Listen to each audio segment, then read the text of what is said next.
The docking bay's cathedral arches hummed with ion wind as the transport clamped to the spine of Khadir Prime Academy. Lights burned white along rails and gantries, painting the arriving cadets in hard relief: engraved armor, polished crests, skin like lacquered stone, fur combed into military lines. Above them, a hover scanner drifted like an indifferent eye and threw a crimson glyph across the floor: Earthborn, do not engage. Asha Vey stood beneath it, duffel on one shoulder, hair pulled tight. The symbol bled across her boots. Laughter flitted from a group of avians in storm blue cuirasses. A scaled cadet clicked his mandibles as if tasting the word. A deckhand waved her forward. Human intake, lane 3, he said, not unkindly, not warm either. Asha walked, counting each step until the scanner's lens washed over her. Her implant pinged, authorization codes, medical markers, the dull bureaucratic music of survival, then went silent. No welcome. No warning. Just that red command to the bay at large. She breathed once, slow, and kept walking. Khadir Prime was a ringed city pressed into disciplined loops. Training domes sprouted like glass tumors from its spine, zero-G vaults, grav-shift arenas, pressure labyrinths. Through the promenade windows, Khadir 9 churned below, a titan of storms. Lightning fingers stitched its clouds. Somewhere inside that temper, the Academy's founders had found a metaphor for greatness. Humans were not part of that metaphor. Her assigned berth sat at the end of a corridor with low ceilings, built, she realized, for beings longer than they were tall. The bunk fit if she turned sideways. The locker smelled faintly of ozone and solvent. She stowed her duffel, clipped her wrist comm, and pinged her mother's last message from 3 months back. The transmission lad garbled the video, her mother's face broke into blocks, reforming with every third word. Proud. Careful. Come home. Working on it, Asha murmured, then killed the feed before the 8 could set. Orientation gathered them in a circular hall where an instructor's voice rippled from hidden cones. Khadir Prime makes officers, it said. Not mascots. Your pedigree is irrelevant. Your species is irrelevant. Your failures are your own. On the elevated tiers, the coalition's flags curled and uncurled in the station's breath. Chairs adjusted posture to fit a dozen anatomies. Asha's adjusted late, pinching her shoulder blades. She ignored it. Cadet Vel, the voice said, and a rustle thrummed the hall as heads turned. You are assigned Stormfeather lead for Triad Omega. A figure rose from the second tier, a tall avian with a crest like a midnight fan edged in pale fire. His armor carried thin lightning filaments that pulsed when he moved. He bowed, wings tucked, and the movement drew a soft sigh from his cohort. Khadir Vel. She'd read his file on a long Earth night, decorated, aggressive, noble house lineage thicker than a history book. And our exchange officer, the voice continued. Cadet Asha Vey of Earth. Assigned to Triad Omega as supplemental. A beat of silence, just enough to be a cut, then the buzz of private channels as cadets updated rosters. Asha stood, nodded, sat. No applause. No commentary. From the second tier, Khadir's eyes found her. He smiled with his beak half closed, a smile designed to show edge. They met fully in the 0G vault that afternoon. The sphere rotated slowly, anchored by a web of tether lines and magnetic nodes. Instructor Oryx, sleek-skinned, with hands like articulated blades, clipped a beacon to Asha's shoulder. Retrieve the beacons from your triad lead, Oryx said. Do not damage your lead. Do not unseat your lead. Do not embarrass your lead. Why is embarrassing included? Asha asked before she could stop herself. To remind you of your place, Oryx said, bored. Begin. A siren chirped. Asha kicked into the vault and swallowed the lightness of drift. Her body remembered parabolic flights over the Mojave, remembered the first time she spun and vomited and laughed at the same time. She pivoted on a knee line, caught a handhold, and then Khadir was there, easily, like a hawk in a thermal. His talons touched the tether and didn't slip. His crest glowed faintly. He didn't reach for her beacon, he unclipped it with 2 fingers as he passed, as if plucking lint from a sleeve. "Too easy," he said. The words flowed in crisp trade, bored and amused at once. "Pass me something difficult." Asha twisted, fainted for his hip. He was gone, a blur of feather and blue. She caught only the smell of cold metal and something electric. He did it again, and each time he skimmed her, not touching skin, grazing the field of her personal space with practiced disdain. On the fourth pass, something hissed. Her oxygen feed dipped. For a breath the world went thin and far away. Her lungs bucked, memory barked, "Suit breach, fix it," and she slapped the valve, reprimed the line, and stole air back from panic. When her vision sharpened, Khadir was hovering upside down in front of her, one knee crooked over a tether like it was a throne.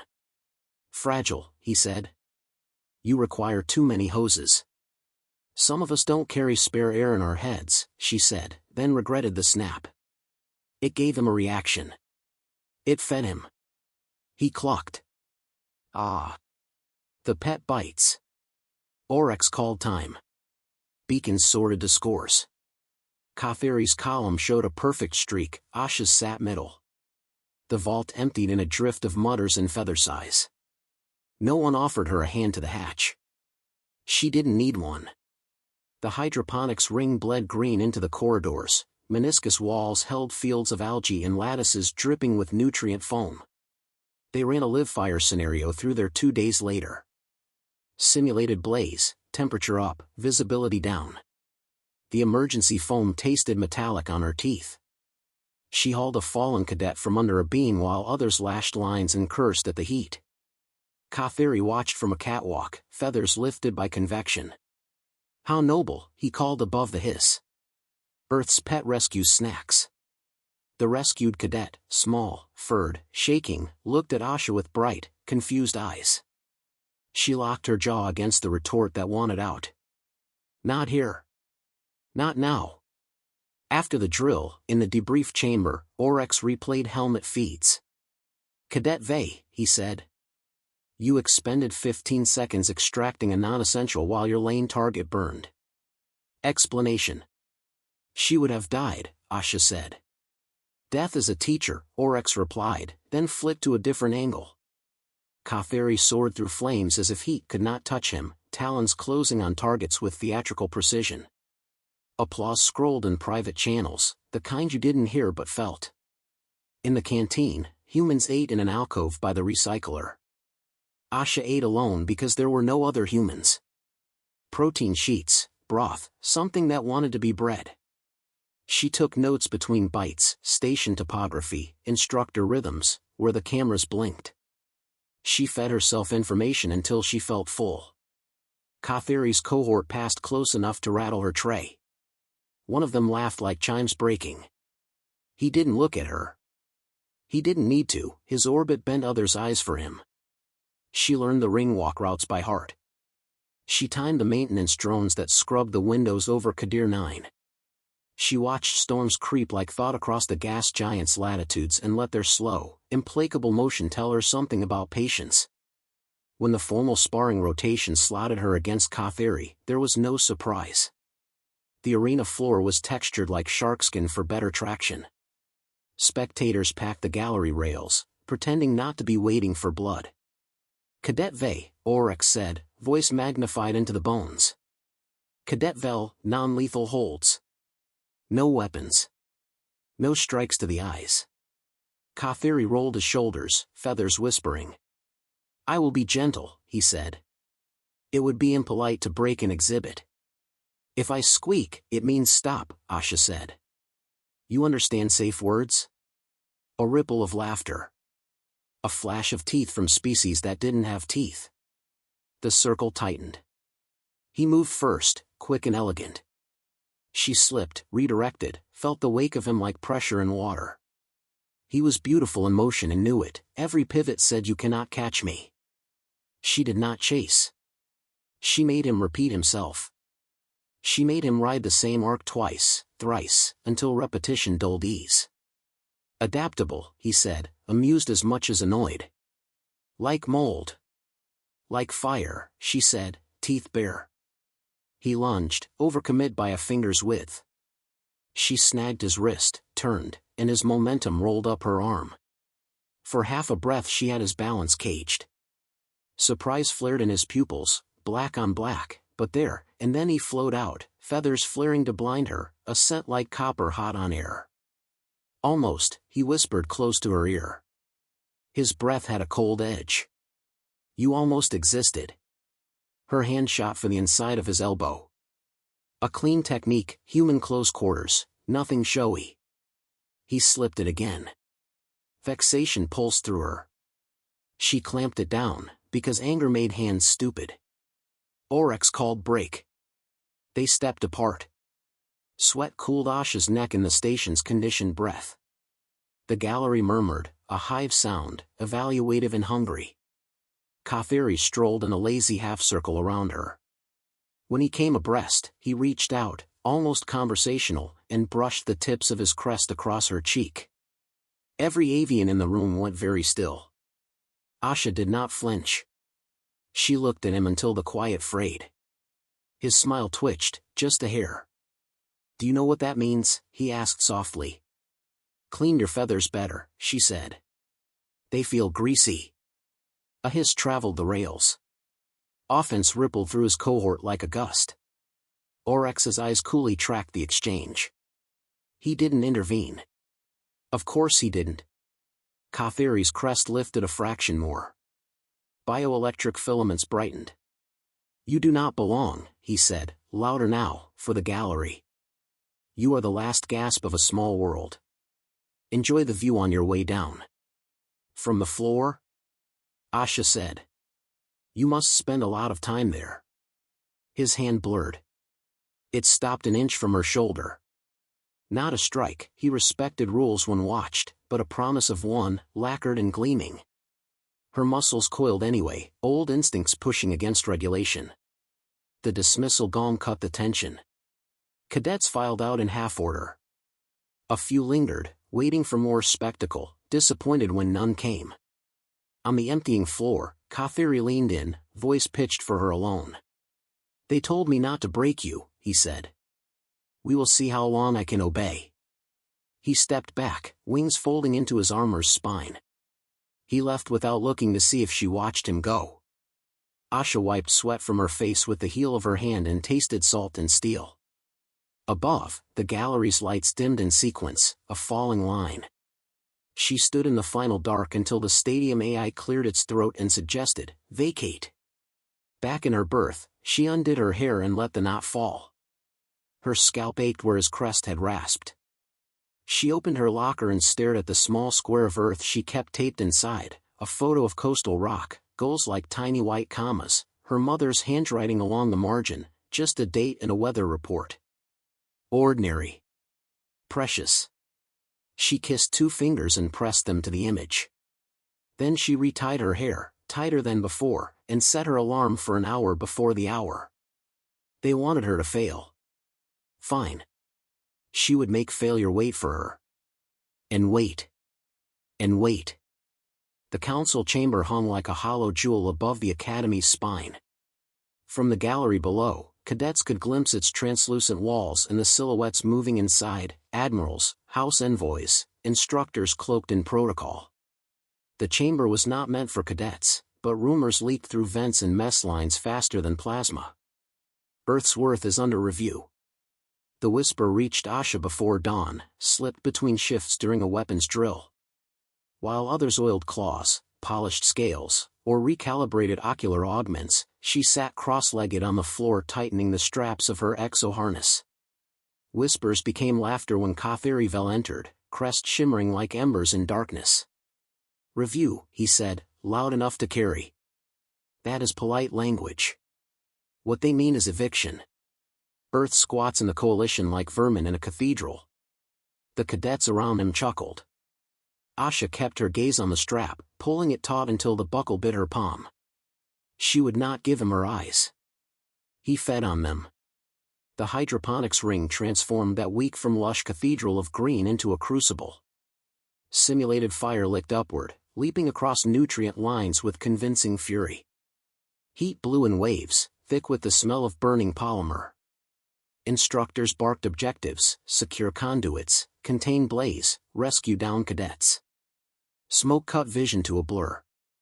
Asha crouched low, one arm under a furred cadet pinned by a fallen strut. The cadet's breath came ragged, eyes wide with panic. "Push when I lift," Asha said, voice firm. She heaved, muscles trembling. The beam shifted, just enough. The cadet scrambled free, coughing hard.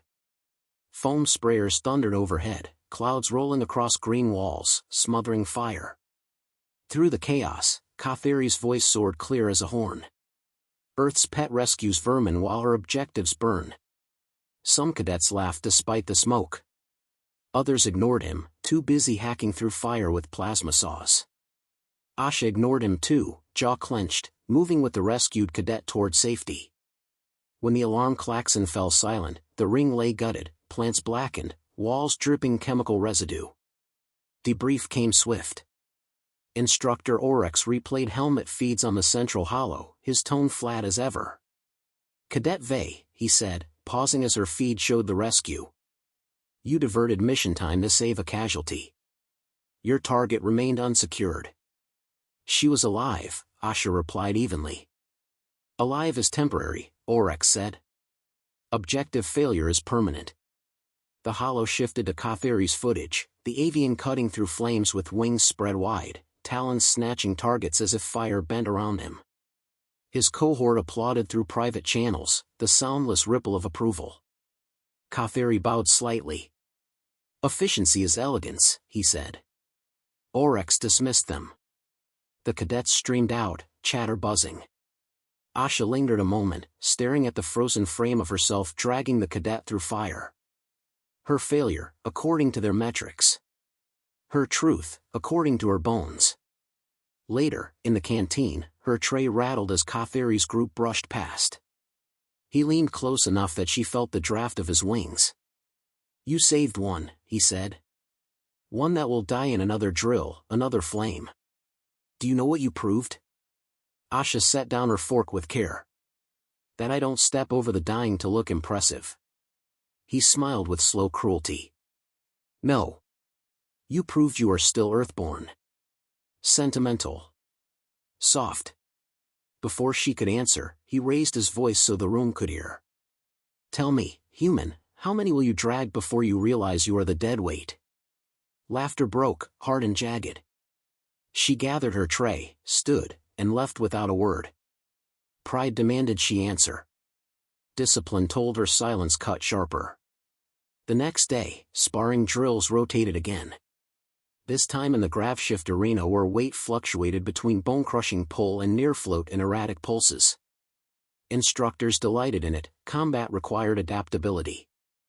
Asha's opponent, Khadir. The arena pulsed heavy. Her knees buckled, Khadir strode steady as stone. Next pulse, near weightless, Asha rose fluid, lighter than him. Back and forth, pressure shifted. She adapted with grit, he adapted with grace. Crowd voices echoed above, a ring of predators sending spectacle. Khadir circled her, feathers humming with faint electricity. "You hear them? They hunger for a story. Shall we give them one?" Asha said nothing, eyes locked on his chest, reading rhythm. He lunged. She countered, redirecting force with a sharp pivot. He spun, caught himself, laughed. "Not bad," he said. "Almost alive." The grav field slammed heavy. Asha dropped to one knee, breath crushed. Khadir loomed, talons grazing the air above her scalp. He leaned down, close enough that the heat of his breath scalded her ear. "You struggle to stand," he whispered. "How do you imagine Earth stands among us?" She shoved upward, forcing herself to her feet, refusing to stay kneeling. Gasps flickered from the gallery. Khadir's eyes narrowed. He reached down and, with deliberate cruelty, fisted his talons in her hair. He yanked her head back, exposing her throat. The crowd erupted in laughter. The gesture carried meaning, domination, humiliation, stripping dignity before a watching circle. For his species, to pull the crest or hair was to claim superiority. "Behold," Khadir said loudly, dragging her head back. The Earthborn pet. Tame, obedient. Pain burned across her scalp. Rage surged, white and hot. She wanted, needed, to break his grip, to break him. But the arena rules barred lethal force.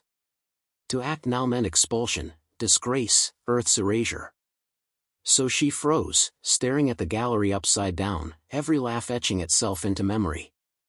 "Say something," Khadir hissed, savoring the spectacle. Asha's jaw locked. Words would give him more. Silence became her weapon.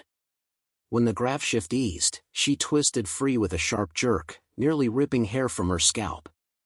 The crowd hissed in amusement and disappointment. Khadir bowed mockingly, releasing her without resistance. "Your silence speaks," he said. "It says Earth accepts its leash." The gong ended the round. Oryx dismissed them without comment.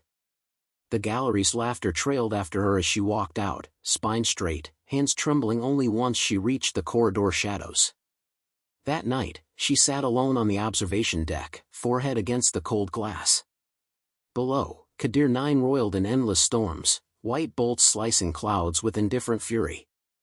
Her reflection merged with lightning, her eyes twin sparks in a sea of dark. She replayed the scene in her mind, the yank, the laughter, the helpless ache at her scalp. Shame pressed hard. But deeper than shame burned something harder, something that refused to bow. Her comm pinged faintly, an old Earth transmission, delayed weeks by distance. Her mother's voice cracked through static, "Hold fast. Don't let them write who you are." Asha closed her eyes, let the words anchor her. "They will learn," she whispered. "One way or another." And with that vow, she rose. She would wake before the alarms, train until bone ached, sharpen every move until no gap remained. Khadir thought he had humiliated her. He had only lit the fuse. The duel was scheduled for the central training dome, a sphere large enough to stage an entire skirmish. Instructors called it a disciplinary evaluation. The cadets whispered the truth, a sanctioned execution. Asha knew at the moment she saw the crowd packed into the galleries. Avian crests glimmered like banners, reptilian scales caught the lights, chitin clicked as mandibles flexed in anticipation. The academy did not gather for routine sparring. It gathered for blood. Khadir entered first, wings mantled wide, armor gilded with his house insignia. The dome's spotlights found him, painting his feathers in fire. He bowed theatrically to the gallery, drawing a ripple of hisses and trills, approval in a dozen languages. Asha stepped in through the opposite hatch. No armor, only standard training blacks, boots laced tight. Her hair tied close to the scalp, no loose strands left to be seized again. She carried no weapon. Her only weight was the silence she dragged behind her. Instructor Oryx's voice cracked through the dome. Triad evaluation match. Terms: non-lethal until incapacity. No external interference. He paused. Begin. The gong struck. Khadir moved instantly, wings beating once to throw a rush of air into her face. His talons slashed down, testing her reaction. She ducked, pivoted, let him pass. The crowd hissed approval at his speed, jeered at her retreat. He circled. "Do you hear them, human? They wait for me to end your farce. Shall I be merciful?" "Mercy?" Her voice cut flat. "That would be new for you." The next rush came harder. He feinted high, then swept low. She blocked with forearm and boot, sliding back across the textured floor. Her bones vibrated with the force. He was stronger, heavier, evolved for aerial kill. She had only leverage, speed, and every desperate hour she had trained alone. The graph shift field activated, first light, then heavy, pulsing in random rhythms. Balance became war. Khadir thrived in chaos, his body built for flight and adjustment. Asha fought to anticipate patterns, feet finding rhythm in the lurch. "Clumsy," he spat after knocking her sideways. "Earth is clumsy. Earth is weak." She rolled, came up low, jabbed a fist into the joint of his knee. The strike made him grunt, feathers bristling. Surprise flickered across his face. He hadn't expected pain. The crowd buzzed louder. Khadir snarled. "You dare?" "You invited me," she said. They collided in a flurry of strikes. Her blocks jarred her arms numb. His claws grazed her ribs, leaving shallow burns where the fabric tore. She answered with elbow, knee, heel, each one measured, human close quarters meant for survival, not display. But he pressed harder, driving her toward the edge of the arena. The gallery leaned in, eager. The grav field slammed heavy. Asha dropped under the weight, knees grinding. Khadir strode unshaken. He seized her hair again, deliberate, slow, savoring. He yanked her head back, exposing her throat to the dome's lights. Laughter thundered from above. Khadir's voice carried, rich with scorn. "Look at her. Earthborn, broken. This is the measure of their kind." Pain tore across her scalp. Her breath rasped shallow.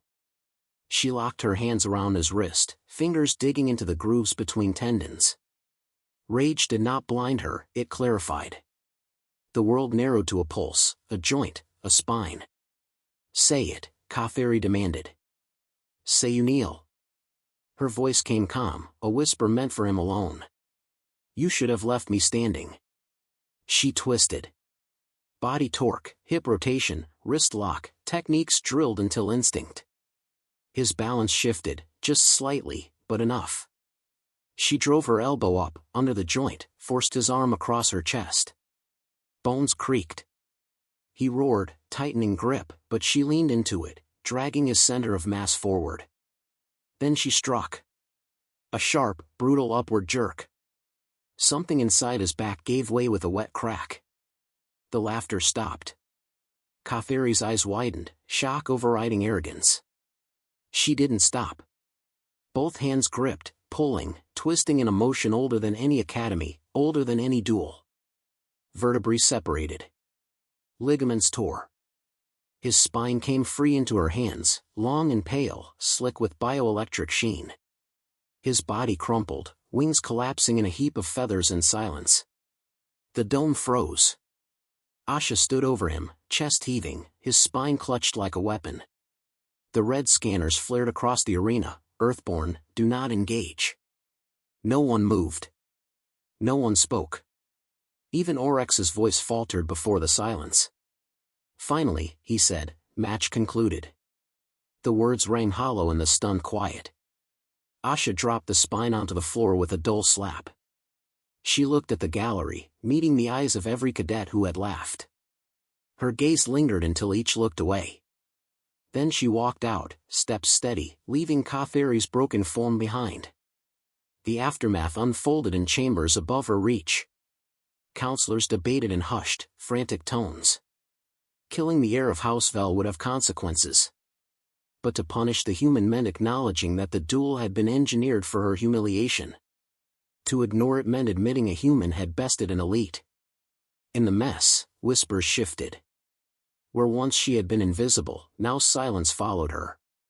Cadets parted in corridors, eyes cautious, voices muted. No laughter trailed her steps. Back in her berth, she sat before the photo taped inside her locker, Earth's coastline, goals frozen mid-flight. Her mother's handwriting faint beneath the image. She touched it with fingers still raw from gripping bone. "They know now," she whispered. "We are not pets. We are fire." The words hung in the recycled air, a vow carried on her pulse. Lightning flashed beyond the viewport, storms of Khadir 9 rolling endless. Asha watched them until sleep claimed her, the echo of a broken spine still warm in her hands. The academy was quieter in the days after the duel, but it was not peace. It was the kind of silence that follows lightning, when everyone waits for the thunder. Khadir's name no longer rang across the training domes, yet his shadow clung to every corridor. Cadets parted when Asha passed. Conversations that once mocked her now died mid-sentence. She had not asked for respect, what she had won was something sharper, edged with fear. Her sleep was restless. Every time her eyes closed, she felt the crunch of bone in her hands, heard the snap that silenced an arena. When she woke, sweat soaked her collar, and her palms ached as if she still clutched his spine. But there was no space for weakness. The academy did not pause. Drills came, one after another, harder than before. Oryx did not mention the duel, he did not need to. His gaze lingered a fraction longer, as if measuring a human differently now. One evening, Asha entered the canteen to find it hushed. At the center table sat representatives of 3 noble houses, their crests displayed like banners. Plates of untouched food gleamed under the white lights. Cadet Vey, one of them called, a tall reptilian with bronze scales. His voice carried, deliberate. "Sit." Every head turned. Asha walked forward, steady, though her stomach tightened. She sat across from them, tray untouched. "You killed Khadir Prime," the reptilian said without ceremony. "I defended myself in sanctioned combat," she answered. "Truth," he admitted, his tongue flicking between words. But truth does not matter to his house. They demand blood for blood. The council debates even now. A second envoy, feathered but smaller than Khadir, leaned close. "You have humiliated the Vel line. They will not forget. Even if the academy shields you, politics will not." The third, a mammalian with silver fur braided into soldiers' knots, studied her quietly. "The question is not whether you survive. It is whether your species does.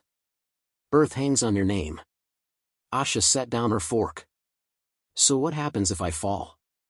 "Earth loses its seat. Humans vanish from the coalition." "That is what you're telling me." "Yes," the reptilian said. She held their gazes one by one. "Then I don't fall." The silver-furred envoy gave the faintest smile. "We will see." Later that night, she found herself on the observation deck again. Khadir 9 boiled below, storms clawing across its surface in endless war. She pressed her hand against the glass, her reflection fractured by lightning. "Talking to ghosts?" The voice startled her. She turned.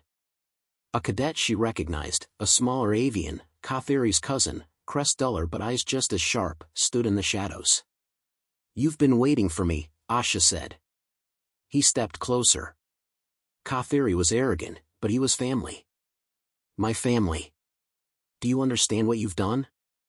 "I defended myself," she repeated. "That is the language of cowards," he spat. "You took his spine. You made a spectacle of him." "He made a spectacle of me first," she said. His wings trembled, feathers shivering with rage. For a moment, she thought he might lunge. Instead, he hissed, "The Vel line will answer. If not here, then somewhere. Remember that." He turned and left, footsteps echoing down the corridor. Asha exhaled slowly, shoulders loosening only when the silence returned. The next morning brought summons.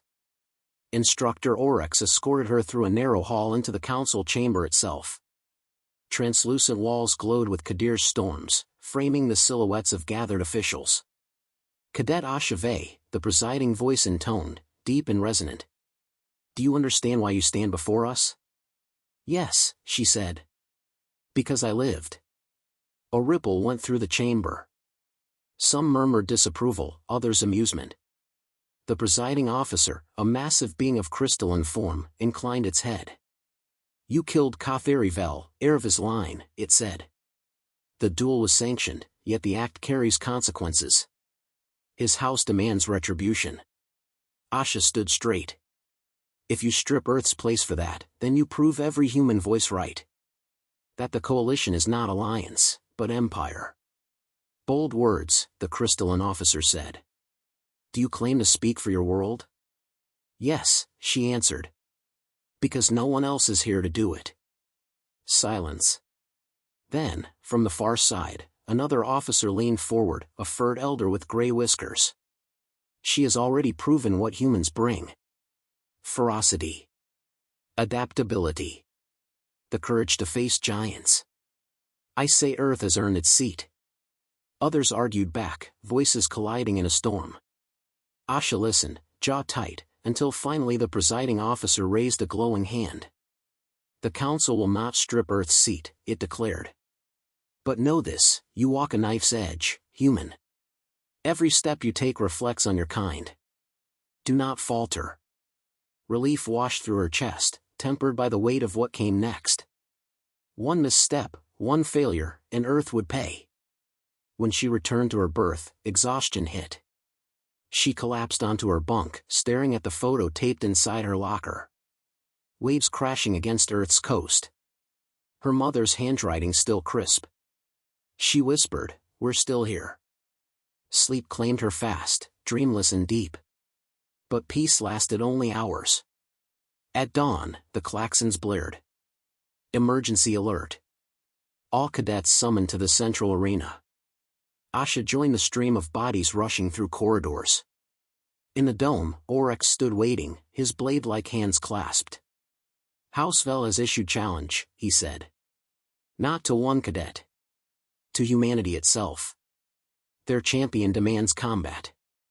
If Earth refuses, its place dissolves." A murmur shook the crowd. Asha's blood ran cold. She knew whose name would be called before Oryx spoke it. "Cadet Asha Vey," he said. "You will fight." The dome erupted. Some cheered, some cursed, some simply watched with hungry eyes. Asha's pulse steadied. She stepped forward, meeting Oryx's gaze. "When?" "Now," he said. She turned to face the gallery. Beyond the lights, beyond the noise, she thought of earth, oceans, wind, gulls slicing air. She thought of her mother's voice across static. Her hands curled into fists. "Then let's finish this." Lightning flared outside the dome, storms raging on Khadir 9 as if echoing the challenge inside. The crowd roared as the new opponent entered. Taller, heavier, armored in steel-plated feathers that glowed faintly with power. Another Vel, but stronger, older, groomed for vengeance. The dome sealed. The gong waited. Asha breathed once, steady and deep, feeling every scar, every hour of training, every humiliation that had carved her into steel. The gong struck. She moved.